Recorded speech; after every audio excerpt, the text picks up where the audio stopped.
You're at work. It's Thursday afternoon, maybe 2 p.m., and HR sends around one of those reminder emails. Don't forget to review your 401k contribution elections. And you click it, you log into the portal, see the balance, let's say $18,000, maybe $22,000, and for a second you feel like you're doing okay, like you've got it handled. Retirement is being taken care of. The system is working. Then you close the tab and go back to your day.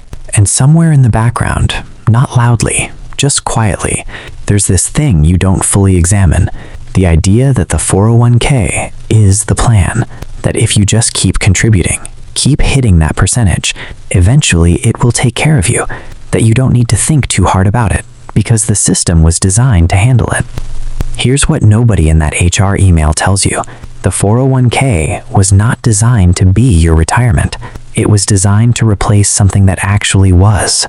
My name's Peter, and if you've ever wondered why contributing to your 401k diligently for years still doesn't make you feel financially secure, and what actually builds the kind of stability people don't stress about, make sure you hit that subscribe button, because the gap between what the 401k promises and what it delivers is wider than most people realize. So let's talk about what's actually in that account. You're making $62,000 a year. You're contributing 6% to your 401k because that's what gets you the full employer match. Smart move, that's $3,720 from you, plus maybe $1,860 from your employer. So about $5,580 going into the account every year. After 5 years, even with decent market returns, you've got somewhere around $33,000 to $35,000 in there. That sounds like progress. It feels like progress. But here's what that number actually means in retirement terms. The standard calculation for how much you need to retire is roughly 25 times your annual expenses. If you're spending $40,000 a year in retirement, not lavishly, just comfortably, you need about $1 million. $1 million. That's the actual target if you want the money to last 25 to 30 years without running out. You've got $35,000. You're 3.5% of the way there. After 5 years of consistent contributions, 5 years of responsible, diligent saving, and you've got, 35 years until retirement? Okay, so compound growth will help. A lot, actually.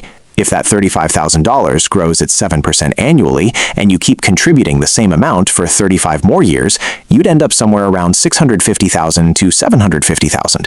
Better? Still not $1 million. And that's assuming the market cooperates. You never touch it, your contributions never drop during hard times, and inflation doesn't quietly erode what $650,000 actually buys in 35 years. And here's the thing almost nobody says directly. The 401k exists because companies stopped offering pensions.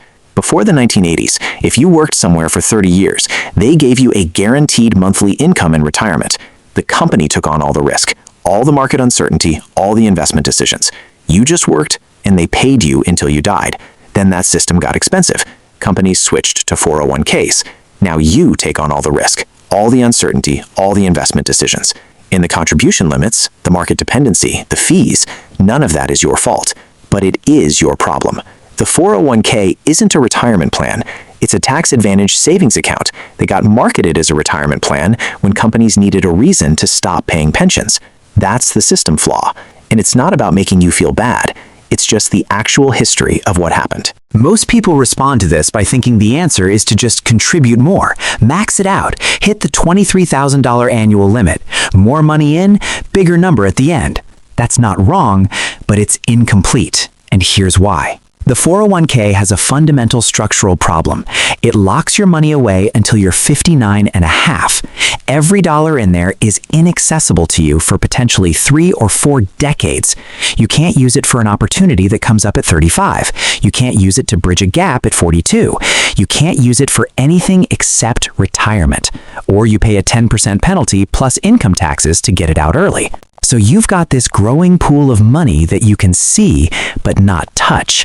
And meanwhile, your actual financial life, the emergencies, the opportunities, the decisions that happen between now and 60, those are happening with whatever's left over after your 401k contribution and your monthly expenses. here's what that looks like in practice. You've got $35,000 in a 401k. Feels secure, but your actual liquid savings, the money you can access without penalty, might be $3,000, maybe $5,000 if you've been disciplined. And that's what's protecting you right now, not the 401k, the $5,000. Your car breaks down, $900 repair. The $5,000 handles it, barely. Your rent goes up $200 a month. Your job situation gets uncertain. These are the things that actually affect your life this year, next year, in the next decade, and your 401k does nothing for any of them. This is called the retirement illusion. You feel financially secure because there's a growing number on a screen somewhere, but that number doesn't actually protect you from the financial reality of right now. It's like having a trust fund you can't access until you're 60. It changes how you feel about money. It doesn't change how money actually works in your life today. And here's the psychological piece that makes this really interesting. Humans are wired to equate visible numbers with security. You see $35,000 in a 401k, and your brain registers, I have $35,000. But you don't. Not really. Not in any way that's usable. It's theoretical future money, but your brain treats it as real present security, and that makes you feel safer than you actually are. The people who build actual financial stability, and I'm talking about people making $55,000, $65,000, not wealthy people. They think about money in layers, and the 401k is just one layer, not the foundation, a layer. The foundation is liquid. It's money you can reach without penalty right now, this week. An emergency fund that's real, not $1,000, but 3 to 4 months of actual expenses. For most people, that's somewhere around $12,000 to $15,000, sitting in a high-yield savings account doing its quiet job of making your life survivable when things go sideways. Then comes the 401k layer. Yes, contribute enough to get the full employer match, because that's an automatic 50% or 100% return on that money, and nothing else comes close. But beyond the match, the next dollar might do more work in a Roth IRA or a regular brokerage account, money that grows and can actually be accessed before you're 60. And here's the reframe that changes everything.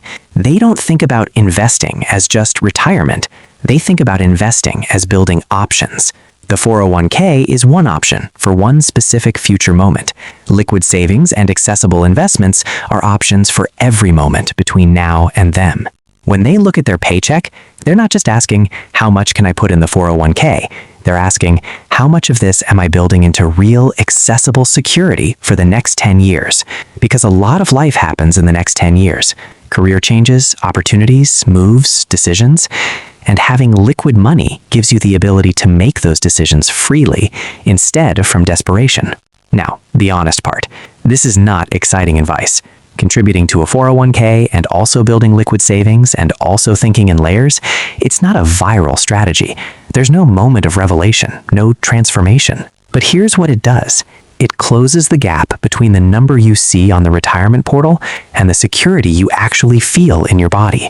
It means your shoulders aren't tight every time something unexpected comes up. It means you can sit at your desk on a Thursday afternoon, get the HR email about your 401k, and feel genuinely okay. Not because the number looks good, but because you know you're actually covered. Present you and future you, both. So here's the thing about the 401k. It's not bad. It's just not sufficient on its own. The system was redesigned to put retirement risk onto individuals without fully explaining that individuals need to do a lot more than just set a percentage and forget it. The people who actually feel financially secure aren't the ones with the biggest 401k balance.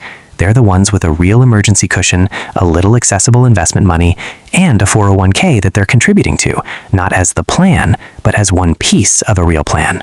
Your 401k is a promise about money in 30 years. What actually protects you is money you can reach today. Both matter, but only one of them keeps you from lying awake doing mental math on a Thursday night. Thanks for watching.